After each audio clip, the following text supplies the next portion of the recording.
Assalamualaikum warahmatullahi wabarakatuh.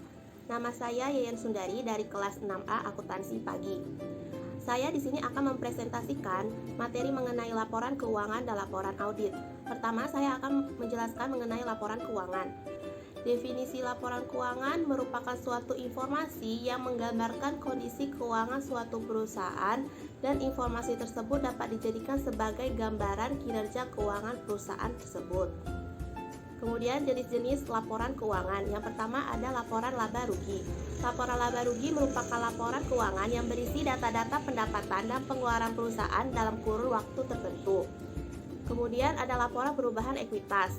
Laporan perubahan ekuitas merupakan laporan yang isinya memberikan informasi mengenai perubahan modal akibat penambahan dan pengurangan laba atau rugi dan transaksi keuangan pemilik modal. Ketiga ada laporan neraca. Laporan neraca merupakan laporan keuangan yang mencatat informasi tentang aset, kewajiban, dan ekuitas pemegang saham pada waktu tertentu. Keempat ada laporan arus kas. Laporan arus kas merupakan laporan keuangan yang menunjukkan aliran masuk dan keluar uang atau kas perusahaan. Komponen arus kas ada tiga. Yang pertama arus kas dari kegiatan operasi, kedua arus kas dari kegiatan investasi, dan ketiga arus kas dari kegiatan pendanaan.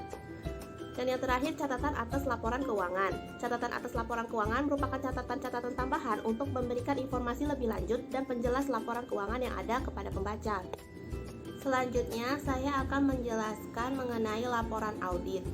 Definisi laporan audit adalah hasil akhir dari proses audit yang menyatakan pendapat auditor mengenai kelayakan laporan keuangan perusahaan yang sudah sesuai dengan prinsip-prinsip akuntan yang berlaku secara umum. Fungsi laporan audit. Bagi perusahaan, laporan audit digunakan untuk menambah kredibilitas laporan keuangan perusahaan serta dapat mengurangi kecurangan di kalangan manajemen dan para karyawan perusahaan. Bagi investor, laporan audit digunakan untuk menilai kinerja keuangan dan posisi keuangan entitas untuk peluang investasi mereka. Bagi badan pemerintah, laporan audit digunakan untuk menilai kelengkapan dan keakuratan laporan pajak. Bagi pemegang saham dan dewan direksi, laporan audit digunakan untuk menilai integritas manajemen dan transparansi laporan keuangan. Jenis-jenis opini akuntan. Yang pertama, pendapat wajar tanpa pengecualian. Pendapat ini akan diberikan oleh akuntan publik jika auditor telah melaksanakan pemeriksaan sesuai dengan standar auditing yang ditetapkan oleh IAI dan telah mengumpulkan bahan-bahan pembuktian yang cukup untuk mendukung opininya. Yang kedua, pendapat wajar tanpa pengecualian dengan bahasa penjelasan. Pendapat ini akan diberikan oleh akuntan publik jika terdapat keadaan tertentu yang mengharuskan auditor menambahkan paragraf penjelasan dalam laporan audit, meskipun tidak mempengaruhi pendapat wajar tanpa pengecualian yang dinyatakan oleh auditor. Yang ketiga, pendapat wajar dengan pengecualian. Pendapat ini diberikan bila yang pertama ketiadaan bukti kompeten yang cukup atau adanya pembatasan terhadap lingkup audit.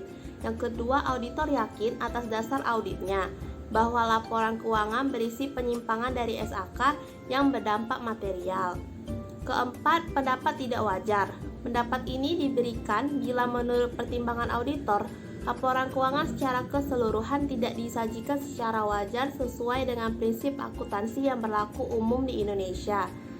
Yang kelima, pernyataan tidak memberikan pendapat.